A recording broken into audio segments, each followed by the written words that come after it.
Hello et bienvenue sur ma chaîne YouTube. Aujourd'hui je te propose de voir comment réaliser des photos produits avec ton smartphone. J'espère que tu es prête parce que c'est parti.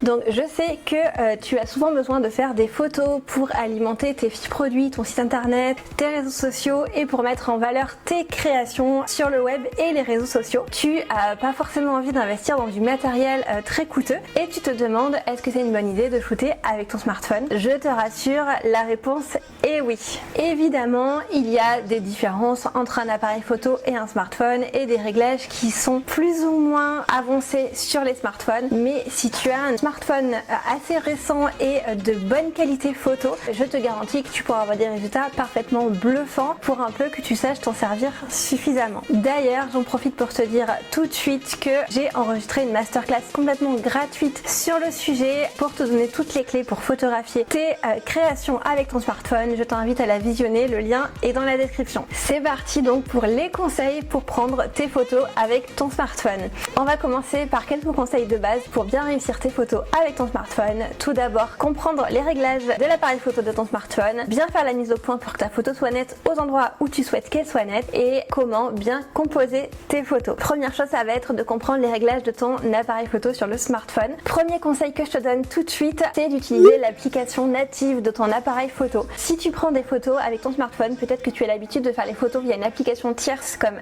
Instagram par exemple, pour bénéficier des filtres qui sont directement intégrés dans l'application. Si ça peut être complètement ok pour faire tes stories ou d'autres petites photos ou vidéos spontanées, je te conseille absolument pas d'utiliser des applications tierces pour faire tes photos parce que la qualité va être réduite par rapport à l'application native de ton téléphone. Donc vraiment, je te conseille d'aller directement dans les paramètres de ton téléphone, de l'appareil photo de ton téléphone. Non seulement tu auras beaucoup plus de réglages, mais ensuite tu pourras vraiment exploiter toutes les fonctionnalités et toute la qualité des photos que tu pourras prendre. En fonction de la marque de ton appareil photo, que ce soit un iPhone ou un Android, tu vas pas tout à fait avoir les mêmes réglages. Sache que chez les smartphones Android, tu as le mode Pro qui est disponible sur les smartphones plus haut de gamme. Sur l'iPhone maintenant, notamment les versions Pro, tu as aussi des réglages qui sont disponibles pour faire de belles photos.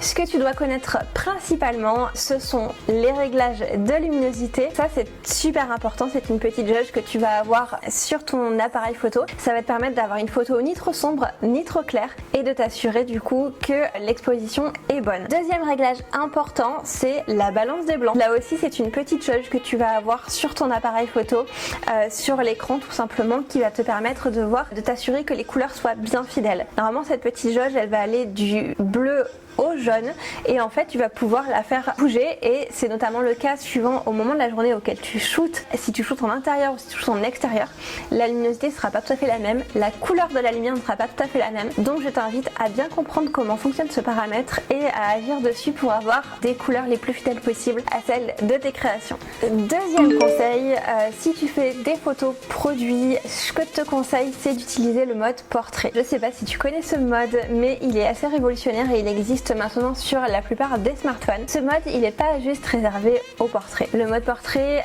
il va te permettre en fait de recréer un flou d'arrière-plan artificiel derrière tes créations et ça en fait ça va recréer cet effet de bokeh que tu peux avoir naturellement à pleine ouverture avec un appareil photo. Et il y a quelques années, je te l'aurais pas conseillé parce que ça faisait des flous très artificiels et pas très esthétiques, mais il y a eu énormément de progrès technologiques depuis, notamment depuis l'avènement de l'intelligence artificielle en 2023. Et là, honnêtement, je peux te dire que la plupart des modes portraits ont des résultats vraiment super bluffants et l'intérêt d'avoir un petit peu de flou d'arrière-plan et d'avant-plan, ça va être tout simplement d'isoler en fait ta création, qu'elle soit beaucoup plus nette et que le reste soit un peu flou pour créer une mise en scène esthétique et pouvoir raconter une histoire sans que l'arrière-plan prenne le pas sur ton produit. Donc ça, je te conseille vraiment de l'utiliser si c'est possible. Troisième chose à savoir sur l'appareil photo avec ton smartphone, c'est de faire la mise au point. La mise au point sur ton smartphone, c'est vraiment hyper simple, il va s'agir tout simplement d'appuyer sur l'écran et de sélectionner la zone sur laquelle tu veux que ta photo soit nette. Et pour ça, tu vas sélectionner ton produit, normalement ta création. Donc là, tu vas appuyer sur l'écran sur la zone qui correspond à celle de ta création et tu verras que le reste de la scène sera plus flou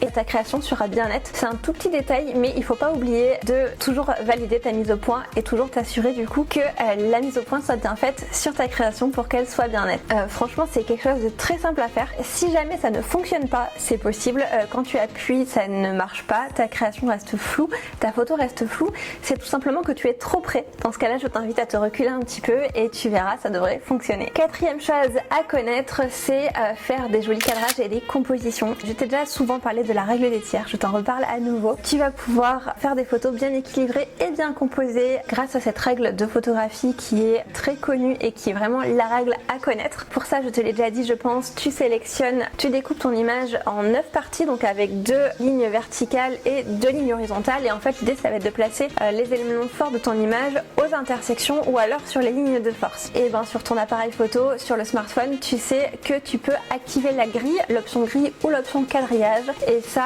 ça va tout simplement te permettre de faire une aide à la composition et de pouvoir beaucoup mieux composer tes images et de placer tes produits beaucoup plus facilement de façon harmonieuse et bien équilibrée. Donc ça, si c'est pas encore fait, je t'invite absolument à l'activer. En plus, sache que sur certains appareils photo, tu as aussi même maintenant un réglage de niveau avec comme un petit niveau à bulle qui donne les pourcentages et ça va te permettre d'avoir une ligne d'horizon bien droite et ça c'est hyper important parce que des photos avec une ligne d'horizon penchée, sauf si c'est un vrai parti pris, dans ce cas-là les penchées franchement, sinon ça fait vraiment amateur et toi ce que tu veux c'est un rendu professionnel. Cinquième point, ça va être de bien sélectionner les formats de photos que tu vas utiliser. Sur ton smartphone, majoritairement l'image va être disponible en 9/16e, c'est-à-dire au format vertical, qui est un format au vertical privilégié pour les Reels Instagram, pour les stories. Ce format il est super, mais il est quand même pas majoritairement utilisé sur le web en dehors d'Instagram et TikTok. Donc je te conseille de pas faire toutes tes photos à ce format-là. Tu peux l'utiliser aussi au format horizontal. Dans ce cas-là, c'est plutôt bien si tu veux faire des photos de gamme, notamment avec plusieurs créations pour les bannières de ton site internet. Donc ça, c'est vraiment super. Sinon,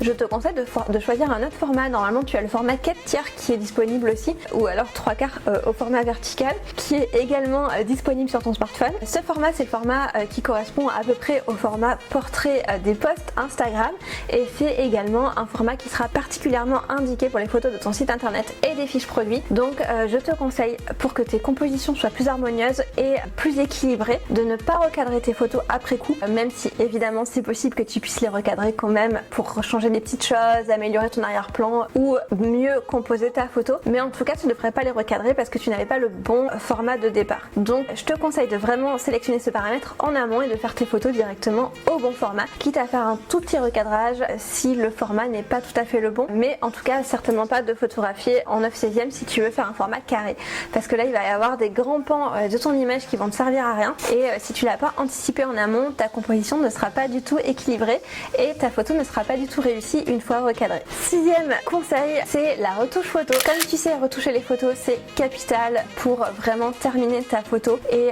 créer une cohérence et puis évidemment faire quelques petits ajustements. Aujourd'hui, grâce à l'intelligence artificielle, tu peux faire des retouches assez extraordinaires sur ton smartphone. Donc je te conseille de télécharger des applications de retouche qui utilisent l'IA. Tu as des applications 100% gratuites comme Snapseed qui te permettent de vraiment retoucher tes photos avec des fonctionnalités classiques et un tout petit peu plus avancées pour des retouches simples. Tu vas également avoir Google Photos qui te permet d'utiliser l'IA de manière gratuite et payante en fonction des fonctionnalités, qui est plutôt cool. Et tu as évidemment Lightroom Mobile, l'application que je recommande par excellence. Cette application, elle est gratuite sur ton smartphone à l'exception de quelques fonctionnalités qui sont disponibles uniquement dans le plan payant. Mais en tout cas, tu peux aussi utiliser l'intelligence artificielle de Lightroom pour sélectionner des filtres de retouche personnalisés et adaptés au type d'univers que tu veux créer. Donc ça, c'est vraiment super. Et ça va te faire gagner un temps de fou pour tes retouches et aussi pour créer un univers photographique à ton image et obtenir un rendu complètement pro.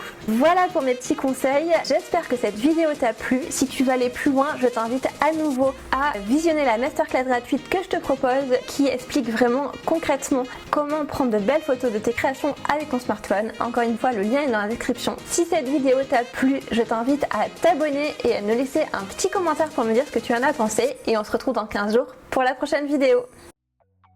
Thank you.